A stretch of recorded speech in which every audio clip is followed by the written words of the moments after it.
So what we have here is a numbers file, and numbers is just basically the Apple equivalent of Excel. And it's a numbers file that we have set up as a digital portfolio to support the APDP process or the PDP process. And basically you can see that there are a number of tabs across the top here, and each of those tabs or sheets just represents a different page.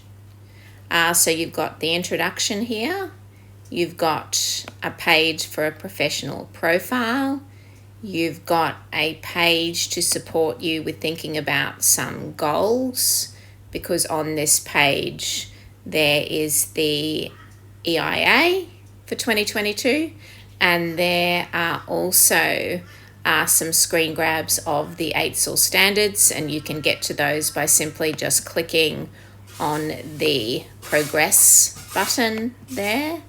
And then you basically have a sheet for goal 1 and a sheet for some evidence that you might collate throughout the year as you document how you reach that goal. So why are we asking you to use a digital portfolio? And quite simply, it's because we're asking you to support children to use digital portfolios, and because you have the tool on hand to enable you to do this, and many of you have a brand new device.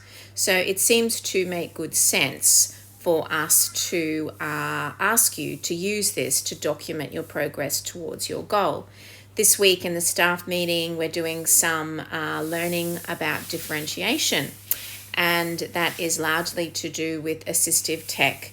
And when we support students to use a digital portfolio, we are basically giving them the opportunity to use a range of different modes to communicate their learning.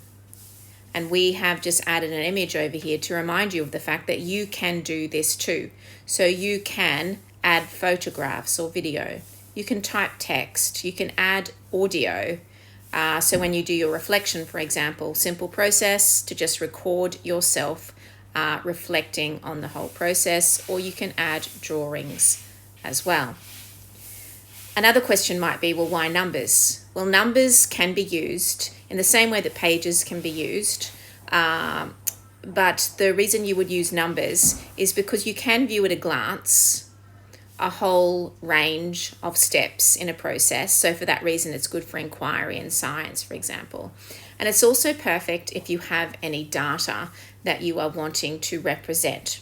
So we have added something in one of these, in each of the goal sheets, and that is that after you have listed your possible action steps towards your goal, once you have ticked off that action or attained that action, and if you basically just tick in the tick box to show that you've done it, then this little graph here is linked to that table, which means you get a representation of that data.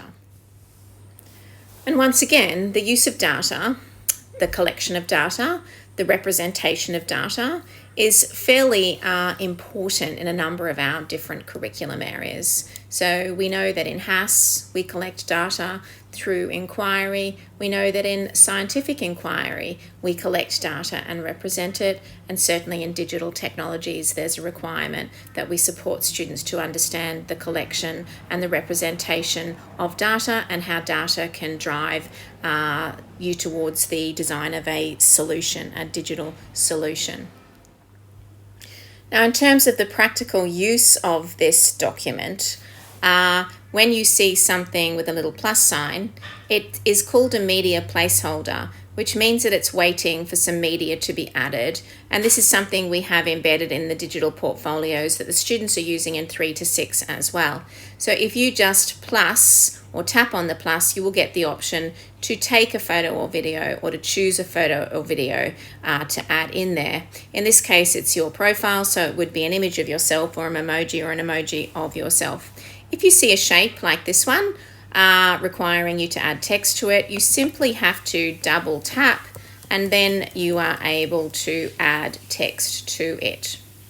In the case of your goal setting pages, this one here, this is a table. So once again, you can simply tap and start typing. If you wish to zoom in on that to make it bigger, you can do so easily and then add your typing after you have zoomed in. Up here in the heading, there is a cell of a table for you to add a focus area, and here for the AITSL standards, in the event you have two of them that are applicable for your goal, you simply tap and add at that point. When you get to the evidence page, you can see there are two media placeholders here. You can use those to add a photo or video. You might like to record audio of yourself interviewing a child. To do that, you simply add media. So you go up to the plus, you go to the very final category there and down to record audio. And at that point, you can tap, record your audio, and it gets inserted into your file. Then just going further along here, you can see that there is a space for a media file to be added. There is a box here for you to add some reflection, because this is right at the end, possibly before you come to your final meeting with your member of the leadership team. It is just for a reflection. And a final word is we are so impressed with the number of people who were able to attain Apple Teacher accreditation. And we know that, as fantastic as that is, that if you don't continue to practice these skills, that you will lose them. So here is a perfect opportunity for you to do that in a really meaningful and purposeful way.